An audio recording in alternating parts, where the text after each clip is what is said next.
This time on Poll Hub, it's time for hellos and goodbyes. Hello to the Elon Musk era, maybe, at Twitter. If the deal goes through, what will it mean for the app and to the way Twitter impacts public opinion?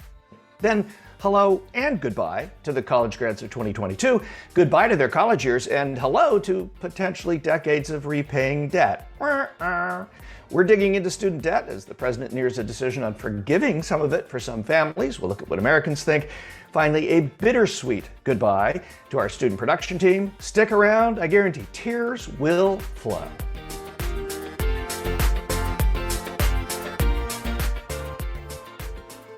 And hi everybody, welcome to Poll Hub. I'm JD Dapper. I'm Barbara Carvalho, and I'm back. Yay! And I'm Lee Meringoff, and I haven't gotten anywhere. Yeah, well, we'll talk about that. Elon Musk is buying Twitter, may be buying Twitter. The deal still may not go through. There's a lot of questions on the financial side about that. But we're interested in the Twitter side of things insofar as it affects public opinion. And there is research, we're going to talk about it, that does show that Twitter actually has an impact on public opinion. So what Elon Musk might want to do with Twitter, should he buy it, should he get it, actually has an impact on public opinion. So let's set the table real quick. He wants to buy it for $44 billion. The deal's been accepted, but there's some contingencies about financing. We'll see if it happens. But let's say it does. He has said that he wants the platform to be more open, more free speech. This week, he said, for instance, I think Donald Trump should come back. I don't think he should have been banned. And that's at least one definition of free speech that he has for more free speech on Twitter. But we have asked Americans, other people have asked Americans about this. For example, in an April Axios Ipsos poll just last month, 73% of Americans support removing posts that have false information. 83% support removing posts that promote violence against certain groups. So let's put it to the group here. What is free speech? What is Elon Musk's free speech? And where do Americans, settle on this question of his definition of free speech, maybe versus theirs? I don't think we're going to settle what free speech is in the United States. This has been an age-old question, and I think the constitutional right to free speech has been the subject of many court cases, many debates. This is just the latest, and I think what's interesting is I think it's expected to have this debate for social media, because we have had that for every other form of media as our ability to communicate has evolved. So this is not something new, and I think it is something that is very good to be debating. But I'm not sure that there's going to be a resolution that makes all sides happy, because what people say, to whom they say it, and the implications of it have many different interpretations in our democratic society. Yeah, I've been struck, and we've talked about this off mic, as they say, but Twitter is recognized as sort of like this huge thing. And I've always felt that when you see the numbers of users, that it has an outsized impact relative to the size of its audience. 23% of Americans say they use Twitter, and only about half use it daily. And I think some of those use it for a very different function than the kind of like the popular image of Twitter, which is screaming at your enemy and then screaming some more. I use it to follow like I would a newspaper or TV. I follow news. I follow people who are not screaming at anybody, but are just trying to inform. There's Twitter is sort of not what it's made out to be or what people think of it. And I'm just curious, your guys' take on just why this outsized impact. I mean, I'm a regular Twitter user. I use it every day. I never write anything nasty or anything like that. I skip the nasty stuff for the most part. Why such an outsized impact? And I think that's probably why Elon Musk is getting the attention he is. Yeah, I think it's actually interesting that part of the financial problems with this deal are that it's barely a profitable company. It's really not very large compared to Facebook and other platforms. And $44 billion is a vast sum of money to spend for something that is really not a great business opportunity. So what does he want? And I think that's the point, Lee, is that he is interested in its outsized influence. I think the answer to your question is the same reason that we both use Twitter, is that we both use it as a news feed, and we are part of the Twitterati or the Twitterverse, which is a smaller group of people than I think most people think, but very influential. And I count you among the very influential. Well, thank you, Jay. And I count you as well. Well, thank you. But I think it's very influential. The people who are on it are the people who are then on cable news, who are then writing the pieces, who are then in the blogs or in podcasts or whatever. The media is on Twitter. The media, the people in the media that we all see or hear in one way or another, no matter how you consume media, whether it's Fox News or whether it's a podcast or whether it's MSNBC, whether it's a newspaper. I think that's why it has the outsized influences. It's a small select group that are on it, but it's a small select group that are very influential.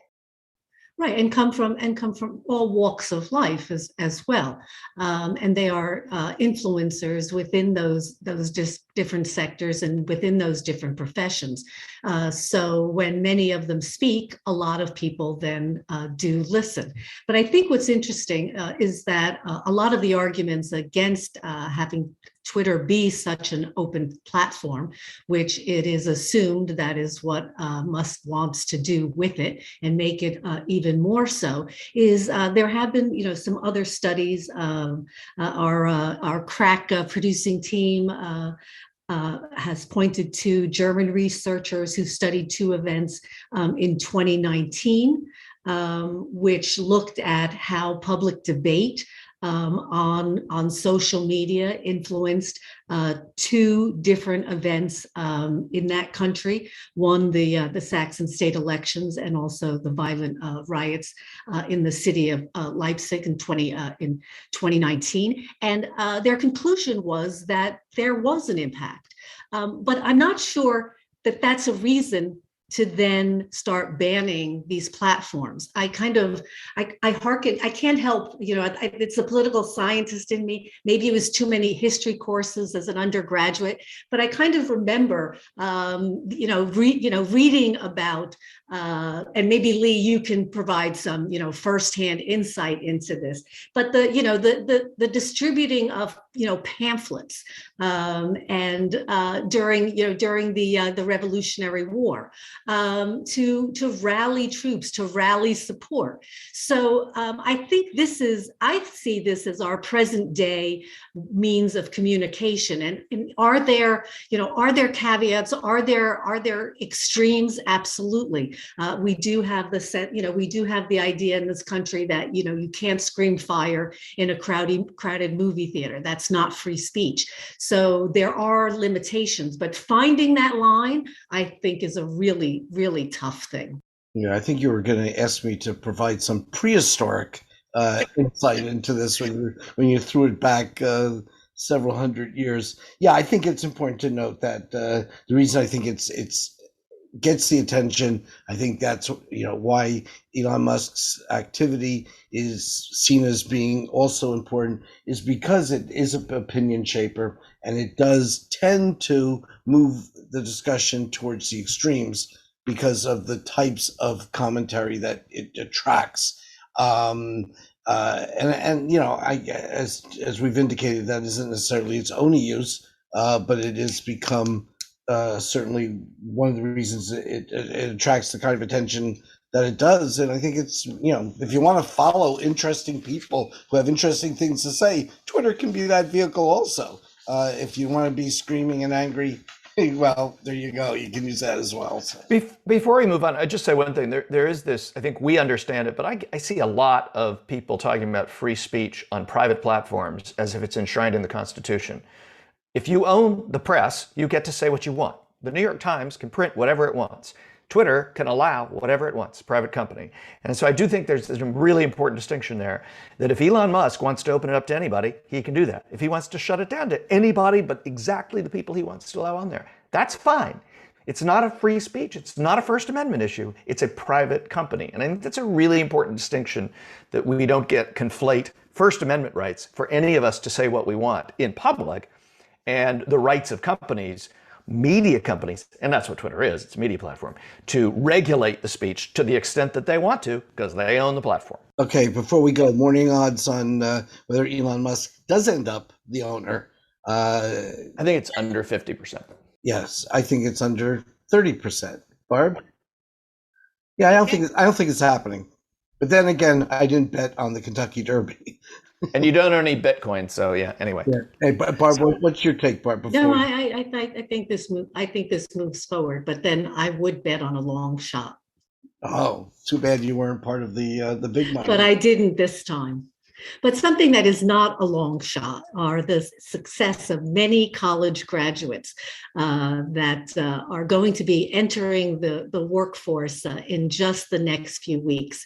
And here at Marist College, we've got an eager group of seniors that are really chomping at the bit. You know how much I like to use horse analogies to make their mark in the world. It hasn't been an easy task, particularly for the last couple of graduating classes through the pandemic. It's been very, very difficult and a very tough transition. But there is a bit more optimism for the graduates of 2022. They are entering the work environment with a lot of robust employment opportunities. But on the downside, many of them are also entering that market with a good deal of debt from their college experience and from paying for the 4 years or 2 years of college that they have acquired. President Biden is expected to announce in the coming weeks that there is going to be at least some government forgiveness for college debt, particularly for people making less than $125,000. And we see that is something that is supported in public opinion polls that have been done recently. Not all voters, there's certainly a partisan divide. The plurality, nearly half of Republicans, 48%, don't think that college loans should be forgiven at all. But independents and Democrats, and particularly younger Americans, our Gen Zers and millennials, do see a lot of positive to that. What I want to get a sense of from you guys is first, how will this impact Americans? I mean, on the one hand, this is a good thing. Biden has a tough row to hoe with younger Americans. We see that in the polls, but also the sense of we're looking at very significant inflation right now. So what is also the impact that this may have on the economy as well? Because in a sense, forgiving debt does put more money into the hands of those who would otherwise spend it on paying back these loans.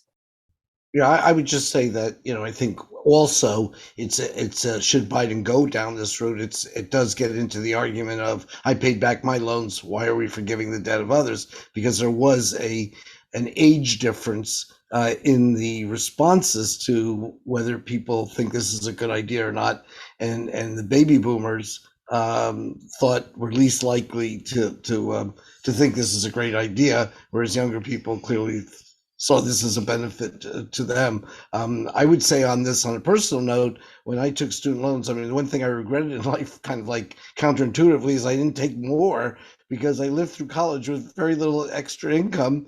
And later in life, that difference wouldn't have made as much, because money has changed because of inflation and changing figures. So what I owed then became less meaningful as I got older, and sorry that I didn't take out even a little bit more along the way, because it probably would have helped just with lifestyle issues and things of that ilk. But I think this is a interesting one, because politically, Mr. Biden can read those numbers and see that he needs to light a fire under the folks who are in that lower, that immediate age group would benefit from this. Lee, your point though is totally underscored about you feeling like you could have taken on more debt. It totally underscores one of the realities that I don't think any of us feel because we're old.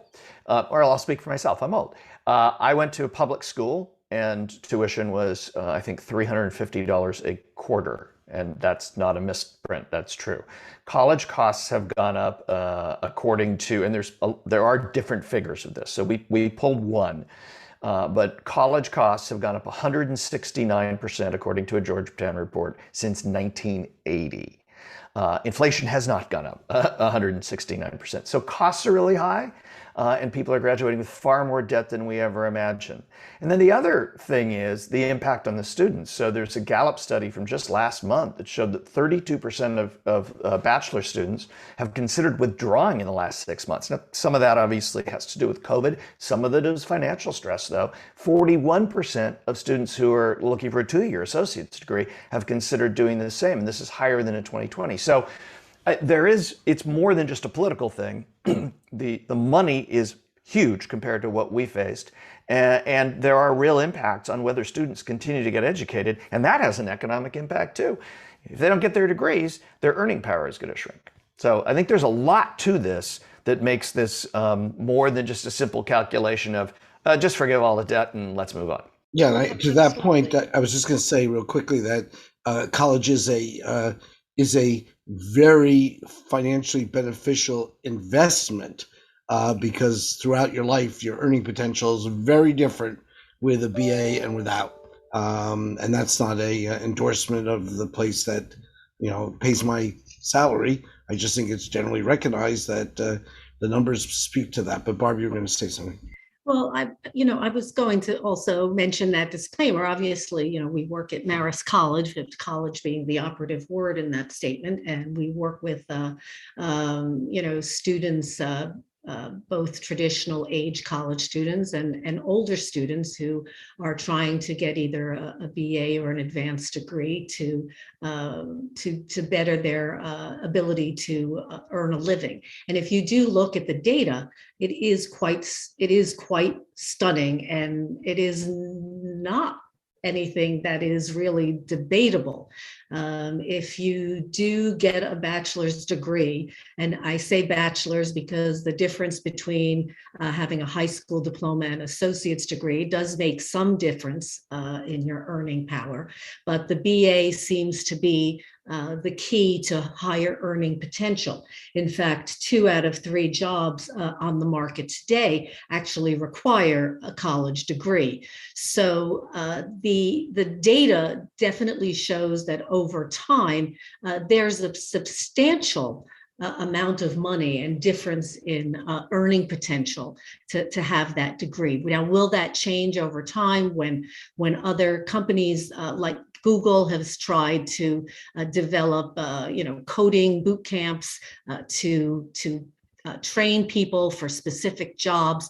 But again, that is not, you're being trained for specific jobs that are needed right now. How that projects out into the future is anybody's guess. Certainly, there's a good probability that you can find something and then develop those skills along the way over time. But it still remains to be seen. No secret, college education is a lot of dollars.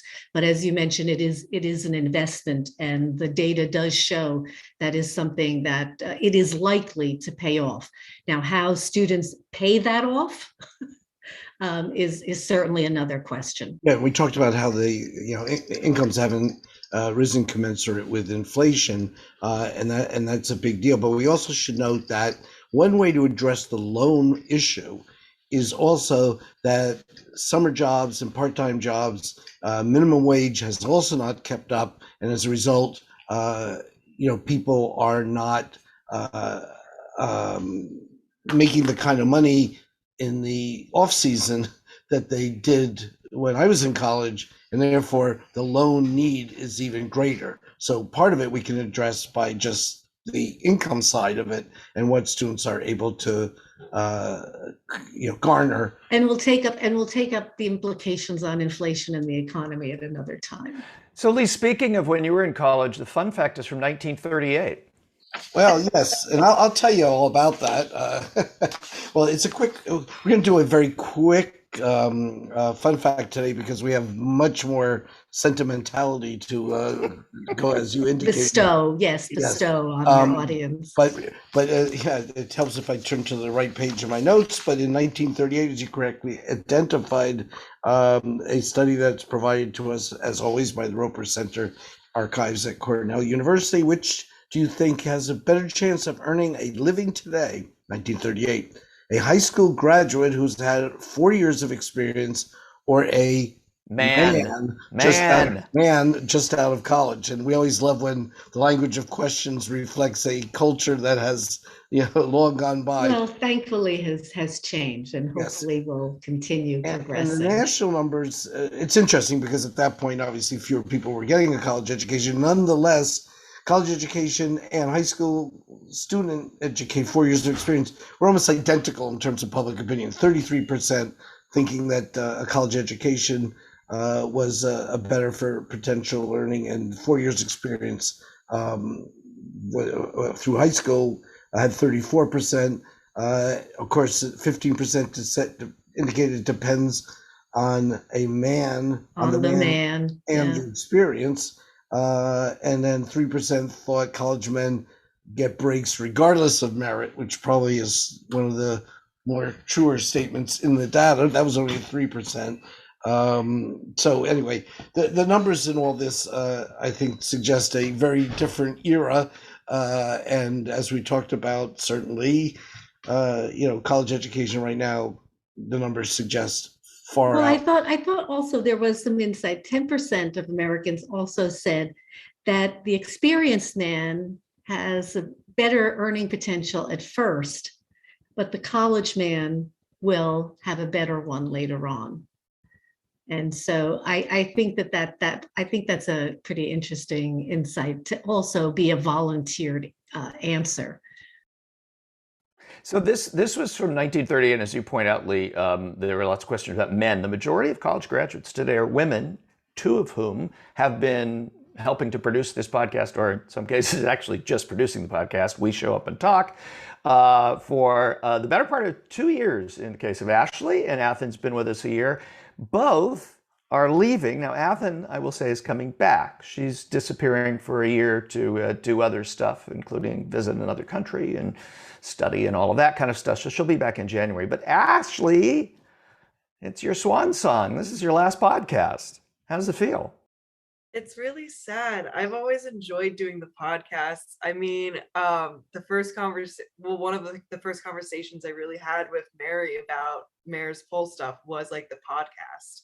So it's been really the segment is over, by the way. The fun fact is over. But that was your timer. This is how she does things. Yeah. The production function got interrupted by the bell. I think that's great.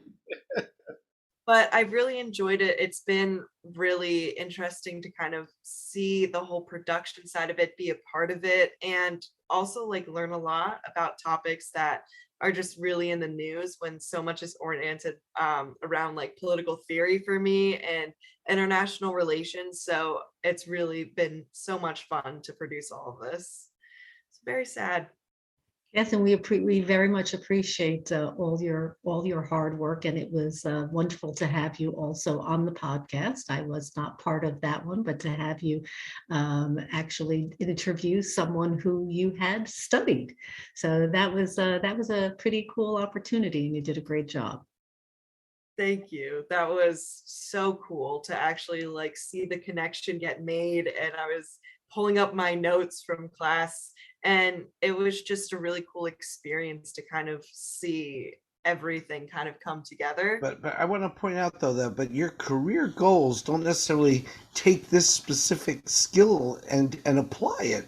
You have career goals, and I'm not sure I agree with this at all. But they're more in international relations. But what I don't know what you want to do. But Well, she'll probably tell us.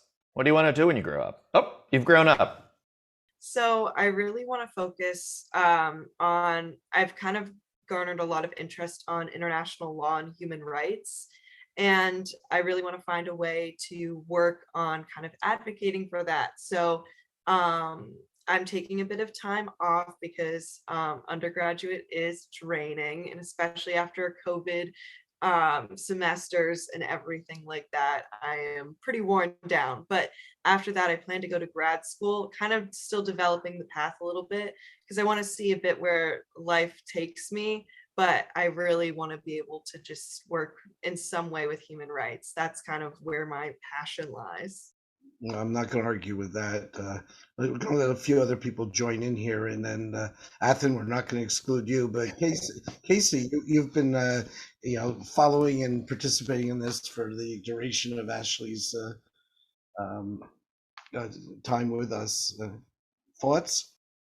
It's always amazing working with you guys, and Ashley, it's just been so fun. I'm so happy that you're moving on to bigger and better things, and congratulations. Thank you. And we've got Mom Mary today.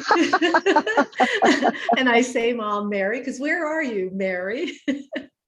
I'm actually now in the car at field day at my boys' school. So I'm joining in from the mobile recording studio at this point. But I did want to jump in during this segment, especially to fangirl a little bit over Ashley as well as Athen. Athen, I know you're coming back, so we are certainly not done with you. But Ashley, I remember. He's not done with us, that Mary. That's what. Goes both ways.